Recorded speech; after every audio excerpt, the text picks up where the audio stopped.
Hello students, today's topic is Newton's laws of motion. Newton first law of inertia, हम इसको law of inertia भी बोल सकते हैं।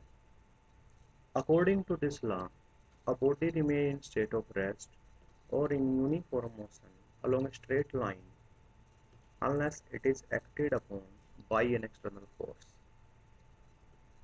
ये कहता है कि जब तक कोई बॉडी रेस्ट पे है और मोशन में है अलोंग ए स्ट्रेट लाइन, जब तक ये रेस्ट पे रहेगी या मोशन में रहेगी अलोंग स्ट्रेट लाइन, जब तक कोई बाहर से एक्सटर्नल फोर्स इस पे अप्लाई नहीं हो जाती। Hence Newton first law define force and inertia.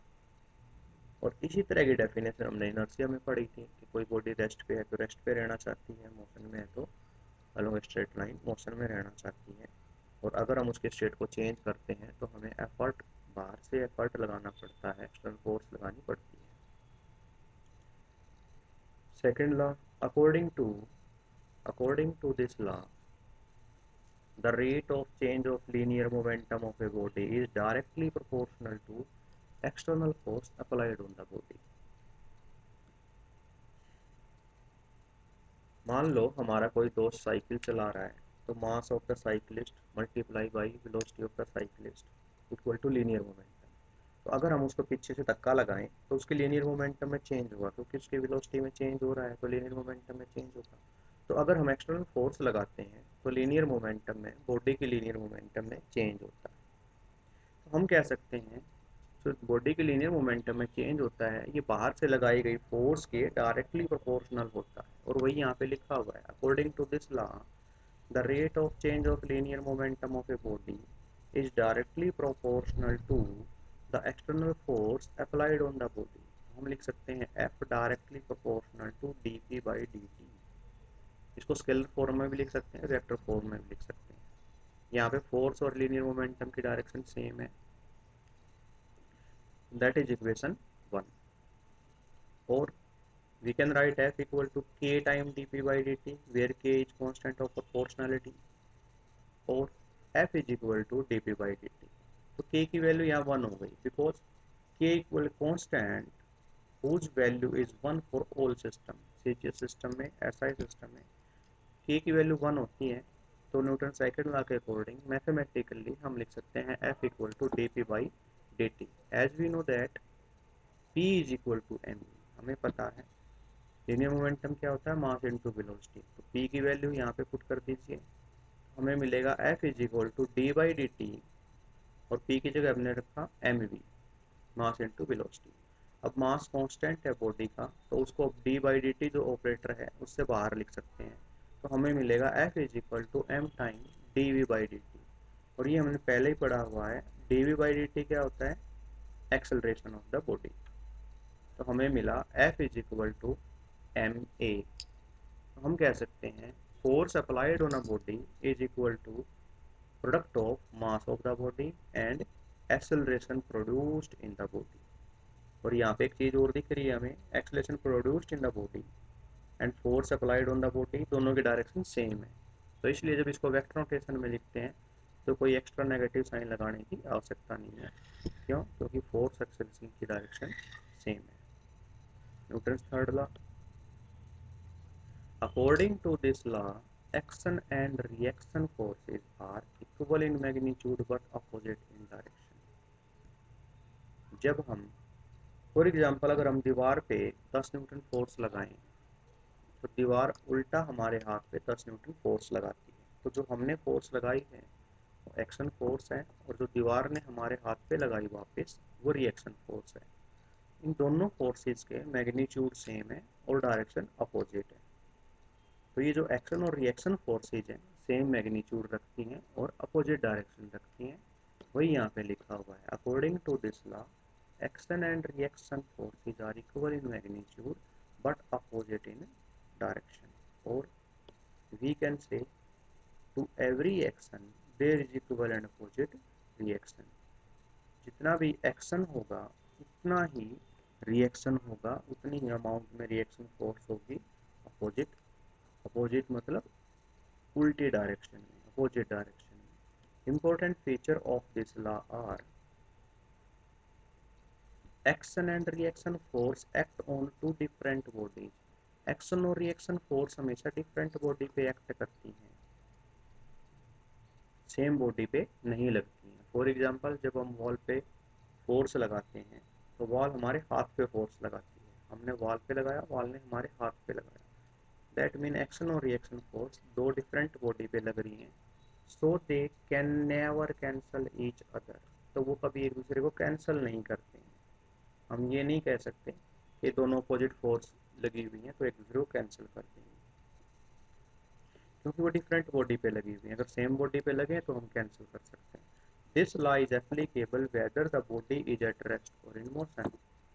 Body अगर रेस्ट पे हो और मोशन में हो, दोनों ही केस में न्यूटन थर्ड लॉ काम करता है, एप्लीकेबल है। उसके लिए एग्जांपल पढ़ते हैं। For example a book lying on a table exert a force on the table which is equal to the weight of the book।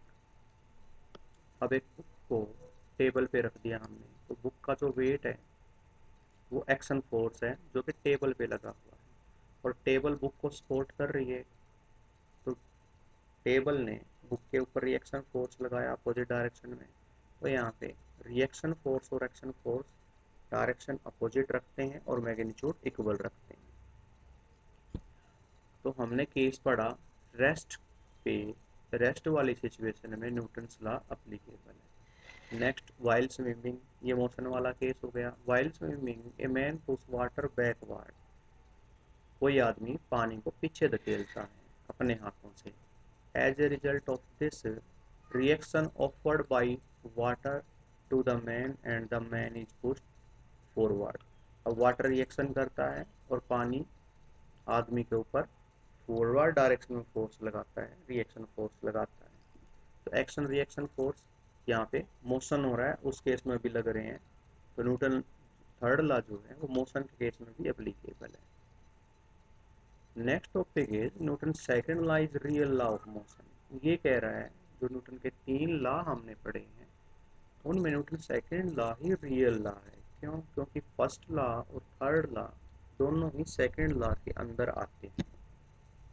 Newton second law is real law of motion because first and third law of Newton contained in second law. First और third law है जो Newton के second law के अंदर ही contain है। अब बारी बारी से हम दोनों चीज़ों को प्रूव करेंगे कि फर्स्ट लॉ और थर्ड लॉ सेकंड लॉ में आते हैं।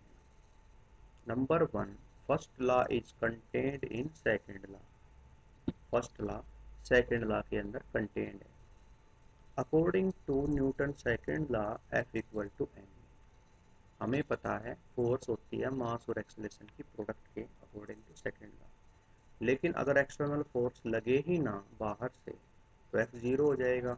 If F equal to zero that is no external force act on the body, then M A, तो अगर एफ जीरो होगा तो एम ए जीरो हो जाएगा, और एम ए जीरो होगा तो एक्सेलरेशन जीरो हो जाएगा, क्योंकि मास जीरो नहीं हो सकता। अब दो चीज़ों की अगर प्रोडक्ट जीरो है तो कोई एक तो जीरो होगा या दोनों जीरो होंगे। अब मास तो जीरो हो नहीं सकता किसी बॉडी का, तो क्या होगा? Acceleration will be equal to zero.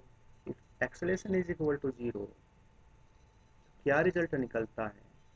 किसी बॉडी की एक्सेलरेशन अगर जीरो है तो दो सिचुएशन होंगी, अगर वो रेस्ट पे है तो रेस्ट पे ही रहेगी, और मोशन में है तो यूनिफॉर्म मोशन में ही रहेगी, क्योंकि उसकी एक्सेलरेशन जीरो है।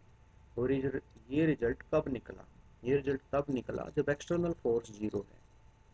और यही सेंस न्यूटन फर्स्ट लॉ हमें देता है कि एक्सटर्नल फोर्स अगर ना लगे तो बॉडी रेस्ट पे है तो रेस्ट पे रहेगी, और मोशन में है तो मोशन में रहेगी। This shows that the body at rest will remain at rest, or a body moving with uniform motion will remain in motion if no external force act on it, which is Newton's first law। तो इस तरह से prove हो गया Newton first law Newton second law में contain करता है। क्यों? क्योंकि हम सेकंड लॉ को लेके चले हैं एफ इक्वल टू एम में, और हमने प्रूव कर दिया कि एक्सटर्नल फोर्स के एब्सेंस में रेस्ट की सिचुएशन और यूनिफॉर्म मोशन की सिचुएशन को चेंज नहीं किया जा सकता। Second case is third law is contained in second law. Newton third law second law के अंदर ही है। Late us consider an isolated system, a system on which no external force acts। Isolated system उस system को बोलेंगे जिसमें बाहर से कोई फोर्स नहीं लगी हुई, एक्सटर्नल फोर्स जीरो है, और consisting of two particle one and two. मान लो दो पार्टिकल से सिस्टम बना हुआ है, मान लो एक पार्टिकल है ट्रक और एक पार्टिकल है कार। उसके अलावा ना रोड है ना एयर है, कोई फ्रिक्शन फोर्स नहीं है, रोड और टायर के बीच में कोई फ्रिक्शन नहीं है, कोई एयर के साथ फ्रिक्शन नहीं है। सिर्फ इस दुनिया में मान लो दो ही पार्टिकल है, एक ट्रक और एक car. Let F1 and F2 be the two forces exerted on particle 1 and 2 respectively। अब मान लो ट्रक और कार जो पार्टिकल हमने एज्यूम किए उसके ऊपर दो फोर्सेज हैं एक्सर्टेड ऑन द पार्टिकल, इन पे दो फोर्सेज लगी हुई हैं F1 और F2। अब दोनों फोर्सेज के लिए न्यूटन सेकंड लॉ हम लिखते हैं। न्यूटन सेकंड लॉ क्या है? F equal to D P by D T है। तो फर्स्ट फोर्स के लिए क्या लिखा जाएगा? F1 equal to D P one by D T. और सेकंड फोर्स के लिए क्या लिखा जाएगा जो सेकंड पार्टिकल पे लगी हुई है? क्योंकि सेकंड पार्टिकल पे लगी हुई है तो सेकंड पार्टिकल की लीनियर मोमेंटम में चेंज करेगी। और कैसे करेगी? F equal to D P two by D T करके करेगी। अब दोनों इक्वेशन को ऐड कर देते हैं। F1 plus F2 equal to D P one D T plus D P two by D T. अब यहाँ से डी टी को बाहर लिख लेते हैं, डी डी ये डी बाई डी टी को बाहर लिख लेते हैं, ये ऑपरेटर होता है डिफरेंशिएशन करता है। तो D by D T of P one plus P two. तो हमें मिला F1 plus F2 equal to D by D T of P one plus P two, यानी कि derivative of P one plus P two. लेकिन हम पहले ही assume करके चले गए हैं, let us consider an isolated system. अगर आइसोलेटेड सिस्टम है तो एक्सटर्नल फोर्स जीरो होगी। अब एक्सटर्नल फोर्स जीरो होगी, लेकिन हम बीच में मान के चले थे F1 F2 फोर्स लगी हुई है वन और टू पार्टिकल पे। तो दैट मीन इन दोनों फोर्सेज का रिजल्टेंट जीरो होना चाहिए।